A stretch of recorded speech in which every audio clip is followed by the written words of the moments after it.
कांग्रेस जातीय मुखपात्र प्रियंका चतुर्वेदी सांबादिक सम्मेलन करछंती। कांग्रेस निर्वाचन इस्ताहार प्रसंग में यही सांबादिक सम्मेलन चली कि मिनिमम सपोर्ट प्राइस 50% किया है, वो सही मायने में हम उसको इम्प्लीमेंट करेंगे। फिर सबसे अहम बात, हर परिवारों में अपने बच्चों को लेकर, उनकी शिक्षा को लेकर बातचीत होती है।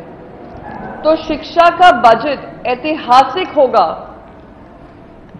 कि 6% जीडीपी का 6% बजट हम अपने देश की और देश का जो भविष्य है और देश के विकास आने वाले समय में उस पर इन्वेस्ट करने की जब हम बात करते हैं, कहीं ना कहीं हम पीछे हट जाते हैं।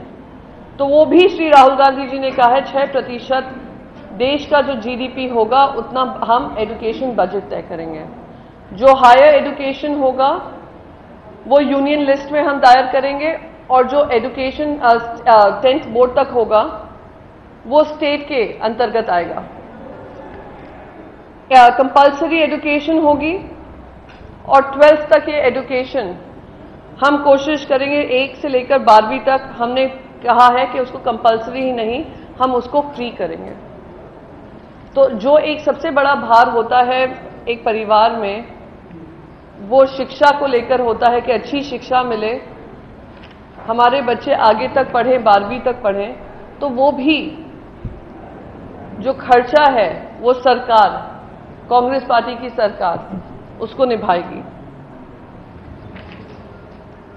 महिला की जब हम बात करते हैं, बार बार महिलाओं को जैसे ही, क्योंकि 50% देश की आबादी है, महिला होने के नाते मैंने देखा है हर बार ये उम्मीद होती है कि महिलाओं को सेंटर फोकस बनाएंगे और महिलाओं के बारे में ये सरकार जो बनकर आई थी उन्होंने भी कहा था कि महिलाओं का एम्पावरमेंट होगा, सशक्तिकरण होगा, सुरक्षा होगी। पर आज अगर महिलाओं का वायलेंस की तरफ देख लें या क्रिमिनल एक्टिविटीज जो महिलाओं को लेकर हो रही है, चरम सीमा पर है।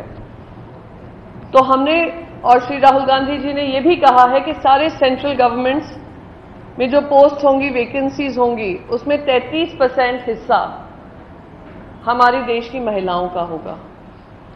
और ये बात सबसे ज्यादा जो खुश करने की होती है, और मैं बार बार हमेशा, क्योंकि मैं खुद राजनीति में हूं, मैं मानती हूं जब तक महिलाएं पार्लियामेंट में और असेंबलीज में नहीं आएंगी, भले ही देश की 50% आबादी हो, भले ही वोट करने में भारी संख्या में आ रही हैं, उनकी जो सुनवाई होनी चाहिए सही तरीके से, उनके नजरिए से, वो देश नहीं सुन पा रहा है।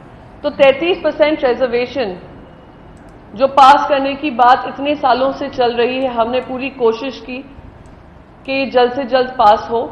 हमारे एक सभा लोकसभा में पास हुआ, राज्यसभा में रह गया था। इस बार हमारी उम्मीद है कि हमारी सरकार बनेगी तो हम उसको पास करेंगे।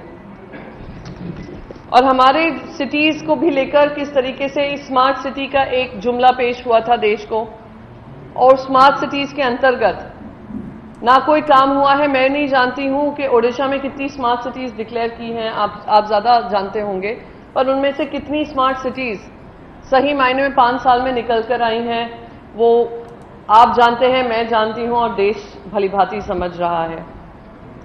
और हमारे दलित आदिवासी भाई बहनों के लिए भी जो सरकार में नौकरियां होनी चाहिए, वो नौकरियां उनको जल्द से जल्द मिले। और जिस तरीके से एक पूरा माहौल बना हुआ है उनके खिलाफ, social justice and social empowerment की जो बात होती है, उसको बाकायदा दरकिनार कर ये सरकार जो अपनी 5 साल से राज कर रही है, उसको भी खत्म करने का अब समय आ गया है। तो ये कुछ मुख्य पॉइंट्स थे जो मैं आपके समक्ष रखे हैं। आपको इसको लेकर कोई आपके मन में सवाल हो, मैं उसको का जवाब देना चाहूंगी। पहले मैं इस मुद्दे पर दूंगी, और अगर आपके मन में कोई और मुद्दे को लेकर हो, अगर स्टेट स्पेसिफिक हो, पटनायक जी मेरे साथ में हैं, वो उसका जवाब देंगे। तो अगर आपके कोई सवाल हो उसको मैं जरूर लूंगी।